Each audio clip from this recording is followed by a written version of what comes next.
پہلے آپ اپنے انتظام ٹھیک کریں، پھر دعا کریں، پھر اللہ کی بارگاہ میں قبول ہوگی. تو یہ ایک میرا پیغام ہے. تو میں یہ عرض کرنا چاہ رہا ہوں کہ حضرت فاروق اعظم نے پورا انتظام کیا.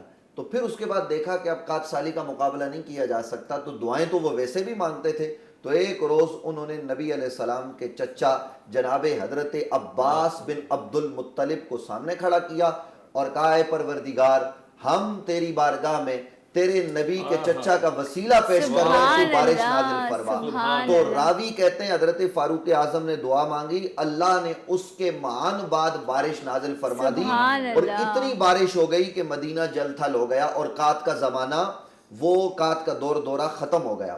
تو میں عرض یہ کر رہا ہوں کہ یہ جو حضرت فاروق اعظم نے عمل کیا نا، یہ نہیں ہے کہ نبی علیہ السلام کے وسیلے سے نہیں مانگی جا سکتی تھی، وہ دنیا سے پردہ فرما گئے تھے، بلکہ یہ عمل فاروق اعظم نے اس لیے کیا کہ مصطفیٰ صلی اللہ علیہ وآلہ وسلم کی آل، ان کے رشتہ دار صبح قیامت تک آتے رہیں، ان کے وسیلے سے وہ زندہ ہوں یا قبروں میں ہوں، دعائیں کی جاتی رہیں.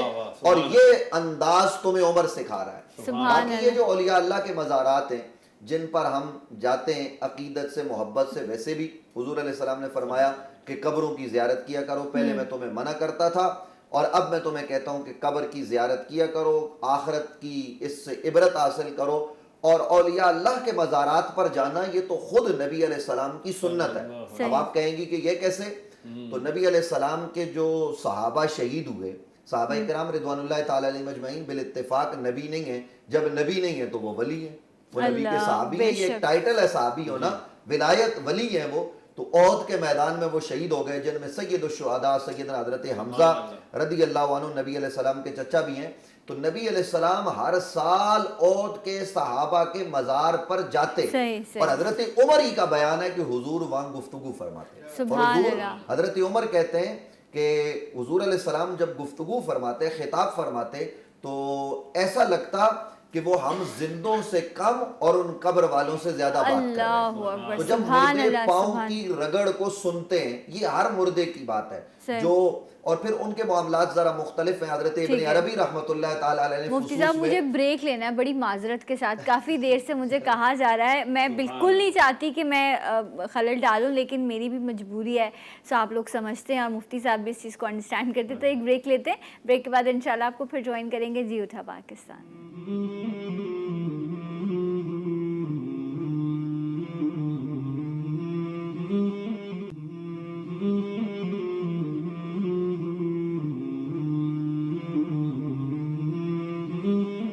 جی ناظرین، ایک بار پھر سے آپ کو پروگرام میں خوش آمدید کہتے ہیں. دعا کے حوالے سے بات ہو رہی ہے اور دعا میں وسیلہ کتنا ضروری ہے، اس پر جو ہے ابھی مفتی صاحب نے بہت خوبصورت کلام کیا.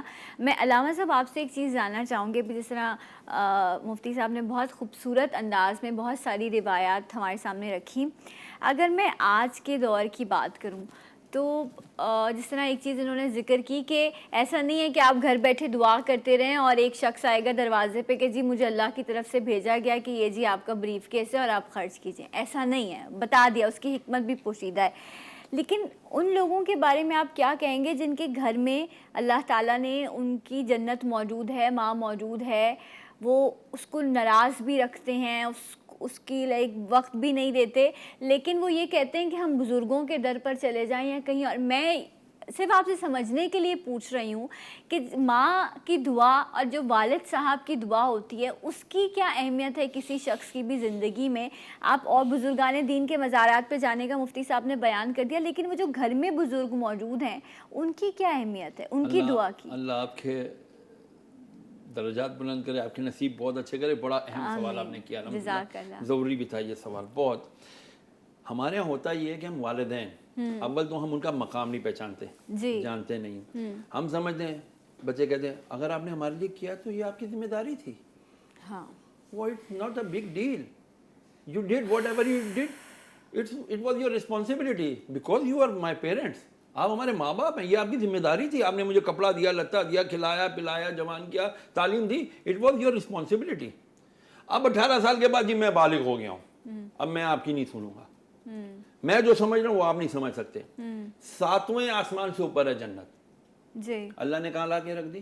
ماں کے قدموں میں. اللہ نے فرمایا یہ باپ ہے نا، یہ باپ، اس کی رضا میری رضا ہے.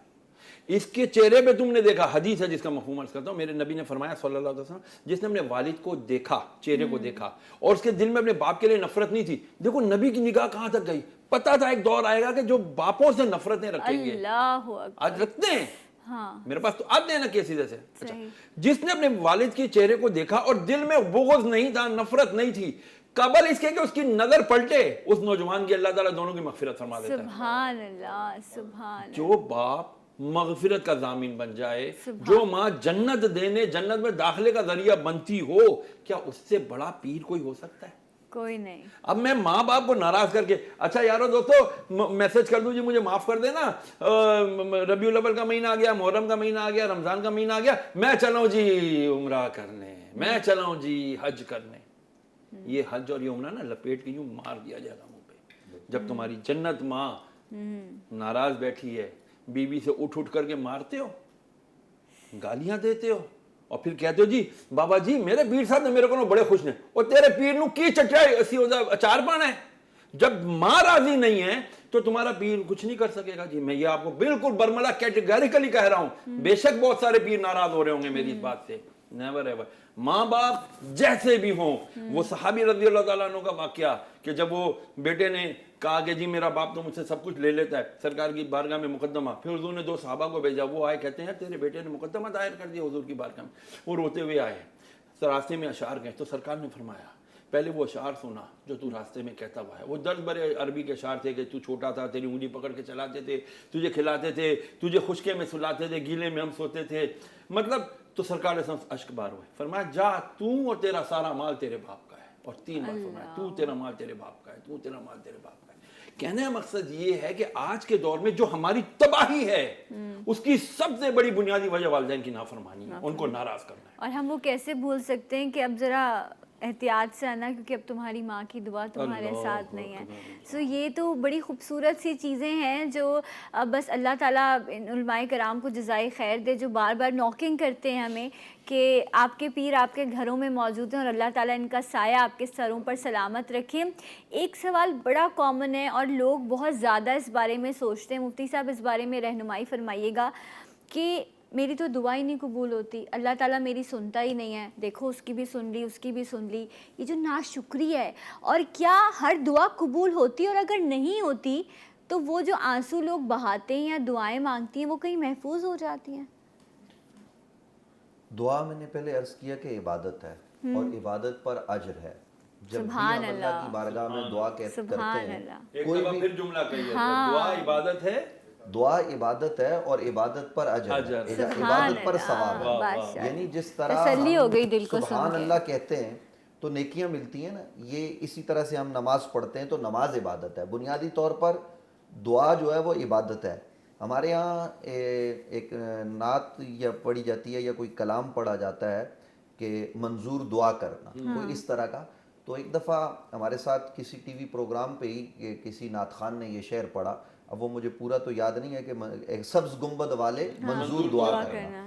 تو میں نے کہا یہاں دعا کا معنی دعائے عبادت نہیں ہے, یہاں دعا کا معنی استغاثہ ہے, استعانت ہے, نبی کی بارگاہ میں التجا ہے. آپ دعا کا جملہ کہیں, وہ شاعری کا ایک وہ ہوتا ہے طریقہ کار, اس میں انہوں نے کہہ دیا, لیکن آپ کی نیت یہاں دعا سے مراد عبادت اور اللہ والی نہیں ہونی چاہیے, کیونکہ دعا اللہ کے علاوہ نبی سے بھی نہیں مانگی جا سکتی, اللہ کے علاوہ نبی سے بھی نہیں مانگی جا سکتی. تو یہ عبادت ہے. اور جب یہ عبادت ہے تو آپ کے اس سوال میں جو یہ آپ نے پوچھا کہ یہ کہاں جاتی ہیں اگر قبول نہیں ہوتی, دیکھیے وہ رب ہے, وہ کریم ہے, وہ یہ سمجھتا ہے کہ جب ہم اس سے مانگتے ہیں تو ہماری ضرورت کیا ہے, وہ ہمیں ہماری ضرورت کے مطابق عطا فرماتا ہے. اور کبھی ہمارا امتحان لینا بھی مقصود ہوتا ہے. تو امتحان میں بندہ دعائیں تو مانگتا ہے, اللہ کو راضی کرنے کی تو کوشش کرتا ہے. اب کوئی یہ سوچے کہ یہ میری دعا قبول نہیں ہوتی تو میں تو مانگ مانگ کے تھک گیا. اور آج کل قبلہ ہمارے یونیورسٹیز میں, ہمارے کالجز میں خاص طور پر یہ بڑا عالمیہ ہے کہ غریب طالب علموں کو یہ تانے دیے جاتے ہیں, اور یہ جو الہاد پھیل رہا ہے, یہ جو اس وقت لبرلز اور سیکولر کا جو معاملہ ہے, جس طریقے سے وہ کہتے ہیں جی آپ تو رب سے مانگتے ہیں, آپ کو مل ہی نہیں رہا, ہم نے مانگا, ہم نے تو مانگا ہی نہیں, ہمیں ویسے مل گیا. تو یہ آج کل ایک بڑا مسئلہ ہے, اس پر تو خیر ہمیں گھنٹوں پروگرام کرنا چاہیے, تفصیلی اس پر ہماری تیاری بھی ہے, لیکن میں صرف یہ عرض کر رہا ہوں کہ جو دعا آپ مانگ رہے ہیں اور قبول نہیں ہو رہی تو وہ ضائع نہیں ہوئی. اللہ تبارک و تعالی بندے کے حق میں اس دعا کو رکھ چھوڑتا ہے اور قیامت میں اس سے 70 گنا زیادہ, اور دوسری روایت کے مطابق 700 گنا اللہ تبارک و تعالی نے جو اس نے دنیا میں مانگا تھا نا, اس سے 700 گنا اچھا قیامت میں اللہ عطا فرمائے گا. اور حدیث ہے, نبی علیہ السلام نے فرمایا ہے کہ جو دعا تم مانگتے ہو قبول نہیں ہوتی, وہ تمہارے آخرت کے لیے بطور تحفہ یا بطور توشہ رکھ دی جاتی ہے, اور وہ تمہیں وہاں ملے گی. اور بندہ کہے گا پروردگار, قیامت میں جب اس کی نیکیاں کم ہوں گی, وہ کہے گا پروردگار یہ نیکی میں نے تو کی نہیں تھی. اللہ فرمائے گا تو نے مجھ سے مانگا تھا, وہ جو دنیا میں تجھے نہیں دیا میں آج تجھے عطا کر رہا ہوں. تو اس اصل جگہ ہمیں یہ چیزیں ملنے والی ہیں. قبلہ میں صرف 1 منٹ میں بات ختم کرتا ہوں. مفتی صاحب نے بھی یا علامہ صاحب نے گفتگو کی والدین کے حوالے سے, تو یاد رہے کہ پیروں کے پاس جانا, ولیوں کے پاس جانا, علماء کے پاس جانا, نیک لوگوں کے پاس جانا, یہ انبیاء کا بھی طریقہ رہا ہے. حالانکہ نبی اپنے زمانے میں سب سے بڑا شخص ہوتا ہے, سب سے بڑی ہستی ہوتی ہے, لیکن وہ یہ عمل کر کے بتاتے ہیں کہ میری امت یہ طریقہ اختیار کرے. والدین کو راضی رکھنا یہ ہمارے پیارے نبی صلی اللہ علیہ وسلم کا حکم ہے, قرآن کا حکم ہے. حضور علیہ السلام نے فرمایا اگر میں نماز میں ہوں, اور اس کو فقہاء نے, ہمارے علماء نے لکھا ہے کہ وہ اس سے مراد سنت یا نفل نماز ہے, فرض نہیں. تو حضور نے فرمایا کہ اگر میں وہ پڑھ رہا ہوں اور میری ماں مجھے آواز دے, ایک کاش وہ لمحہ آئے, میں وہ عبادت جو نفل پڑھ رہا ہوں وہ چھوڑ کر ماں کی آواز پر لبیک کہوں. یہ کون کہہ رہا ہے؟ یہ تاجدار انبیاء کہہ رہے ہیں, یہ نبیوں کے سردار کہہ رہے ہیں, جو تمام نبیوں سے افضل ہیں, اپنی ماں سے تو افضل ہیں ہی, جو نبیوں سے بھی افضل ہے. تو جو افضل ترین شخصیت ہے وہ ماں کے حوالے سے یہ خواہش کریں. اگرچہ حضور علیہ السلام کی والدہ 6 برس کی عمر میں وصال فرما گئی تھی جب نبی علیہ السلام کی عمر تھی, تو ہمیں ماں باپ کو راضی کر کے ان کو بھی کہنا چاہیے کہ ہمارے لیے دعا کریں. آپ کی مشکل ہے, آپ کے سوال کے حوالے سے یہ بات بھی میں عرض کروں کہ اللہ کے ولی سے بھی منگوائیں, اور گھر میں ایسے پیروں کو بھی جانتا ہوں قبلہ کہ جن کے پاس ہم گئے, ہم نے کہا جی حضور امتحان ہو رہا ہے تو آپ دعا کر دیں, تو انہوں نے آگے سے مجھے کہا پیر صاحب نے کہ پہلے بڑی بارگاہ سے ہو کے آ جائیں. تو میں نے پہلی دفعہ ان سے پوچھا وہ بڑی بارگاہ کون سی ہے؟ کہا اپنی ماں کے پاس سے, پھر میں بھی دعا کروں گا. اللہ تعالیٰ کامیابیاں عطا پیروں کا خدا نہ خدا میں کلیئر کر دوں, کوئی یہ نہ سمجھے میری بات ہے کہ میں پیروں کے خلاف ہوں. نہیں, پیر اب بالکل حق ہیں, بہترین ہیں, لیکن بعض ایسے ہیں جو کہتے ہیں ماں باپ کو چھوڑو میرے پاس آ جاؤ, ایسے ہیں. وہ چرس بھی آپ کو پہلوائیں گے, وہ آپ کو پتہ نہیں ہے کیا کچھ وہاں وہ چلتا ہے, وہ سب کچھ ہوتا ہے. اللہ ایسوں سے محفوظ رکھے. جو آپ نے اشارہ کیا وہ بالکل درست ہے. آمین آمین. جزاک اللہ, بہت بہت شکریہ علامہ صاحب, مفتی صاحب, بہت بہت شکریہ. بڑا سکون ملا کچھ چیزیں جان کے, سمجھ کے, اور اللہ تعالیٰ ہم سب کو بہتر عمل کرنے کے لیے اور ایک دوسرے کے لیے دعا کرنے کی توفیق دے. یہ بھی بڑا ضروری, آسانیاں مانگنی چاہیے. بھائی آپ سے جاتے جاتے کلام کی درخواست ہوگی, انشاءاللہ اگلے پروگرام میں آپ سے ملاقات کریں گے. تب تک کے لیے اللہ حافظ. سب سے اولا ہمارا نبی, تیرگی میں اجالا ہمارا نبی, روشنی کا حوالہ ہمارا نبی, غیب داں کملی والا ہمارا نبی, غیب داں کملی والا ہمارا نبی, سب سے اولا ہمارا نبی, سب سے اولا ہمارا نبی, سب سے بالا ہمارا نبی سب سے بالا اعلیٰ ہمارا نبی در پہ غیروں کے زحمت نہ فرمائیے بھیک لینے مدینے چلے جائیے بھیک لینے مدینے چلے جائیے کوئی دیتا ہے تو سامنے لائیے کوئی دیتا ہے تو سامنے لائیے کون دیتا ہے دینے کو منہ چاہیے کون دیتا ہے دینے کو منہ چاہیے دینے والا ہے سچا ہمارا نبی دینے والا ہے سچا ہمارا